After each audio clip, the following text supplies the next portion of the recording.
All right, today we'll be replacing wheel bearings on a Prowler 700. This is a UTV. So it's real similar on the four-wheelers and actually use the same bearings, have a lot of the same hubs and knuckles and everything. So the first thing we're gonna do, obviously take the tire off, 17mm socket, and we've got 4 lugs. This style is, this one has this style of lugs. There's 4 of those, that's 17mm.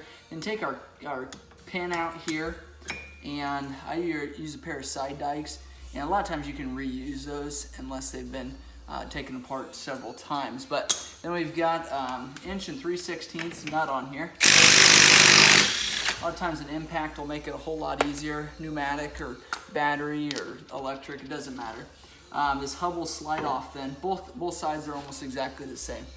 That's off. Then we're going to grab a 15mm socket as well as a 13mm wrench. And we're going to remove the top and bottom bolt here. And then these just push out. And that is all you have to remove on these to disassemble them. And these here slide out. Your knuckle looks like this. When you put it back together, you can kind of see the difference in the top and the bottom. You want to make sure it goes back that way. If you don't, you'll notice it once you put your tires on. Your tire will be angled way in up top. So we're going to take this over the bench now and replace this bearing. A lot easier to replace bearings when you've got it on a vise, but I'm not able to show you my vise just because of where it's at. So I'm going to try doing it here. So we've got a snap ring here that we've got to remove. So just pull this snap ring out.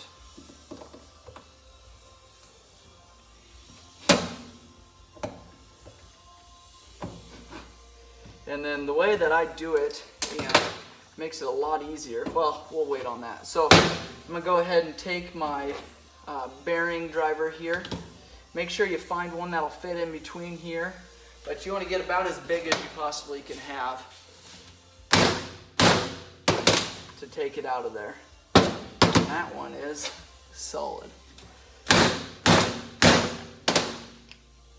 All right, we're about as flat as it'll go. I'm going to try doing it here. You know what? I'm going to take it over the vise. You won't be able to see this, but you just continue pounding the exact same way that we were doing there.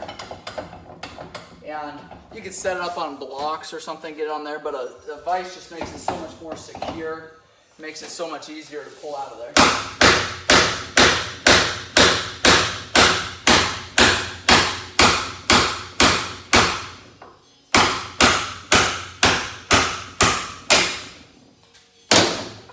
All right, just continue pounding until it's completely out like it is there. There's your bearing. We're going to take our driver here. And now what I do is take a piece of emery cloth and I kind of wipe out where this bearing was. Make sure there's no catching or rocks or anything. Just wipe it out really good. Take emery cloth, just kind of sand it down. You got to blow that with compressed air, or at least wipe it down really good. The other thing I do, a little trick of the trade, throw your bearing in the freezer. These are steel outer on these, going into aluminum hub here. So if you do that, a lot of times it'll just slide in there a whole lot easier. So take then, and since we're going this way, on this side here we had this stopper, so we couldn't use any size bigger bearing driver. This one here you want to take and put a little bit bigger driver on there to try to catch that outside edge. So we got the bigger one. You don't want to obviously go bigger than what the bearing is. You can go slightly smaller, but you don't want to get into your black, that seal there, or that's going to give you problems. Yeah, it could potentially smash that bearing. The other deal is I like to put a driver on in here. That just kind of keeps you centered. Again, it might be easier on a vise just to keep things straight. This table isn't quite as solid. Maybe right on the edge there.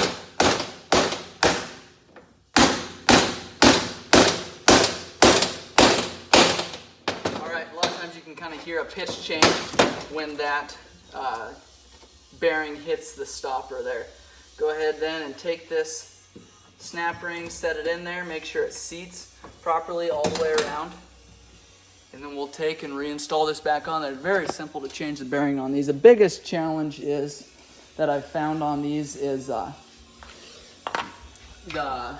inner race of the bearing likes to get held up on the axle. And that's the case. Most of the time you can just take and slide, take a chisel and kind of pound it out this way. You want to make sure you don't damage up that axle in the process. But then go ahead and slide that back in there. A lot of times they're fairly easy sliding back in, but sometimes I'll throw a little grease on there. This one, as you could tell, before I put it back together, it already had some grease on there. You take the bolt, stick it in this way.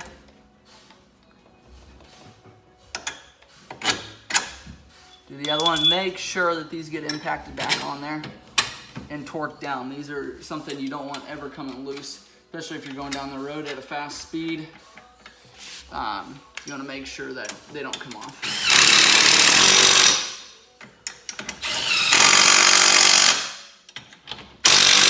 I always like to hit them twice just to double check.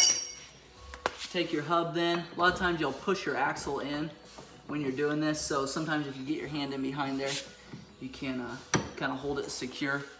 Take your nut then. Putting this nut back on, you want to be careful you line these slots up on this castle nut with a groove, because your cotter pin is going to run through there, and if it's not lined up with the groove, you're not going to get the cotter pin through.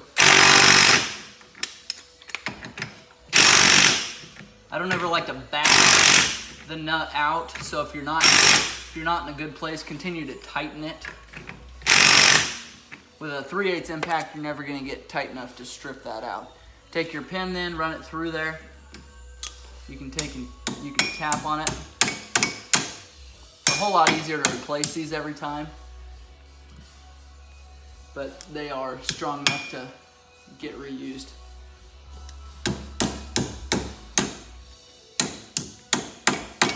All right, once you get it through there enough, I'd take and grab that bottom, just kind of suck it down, then bend the ends. And bend the other end.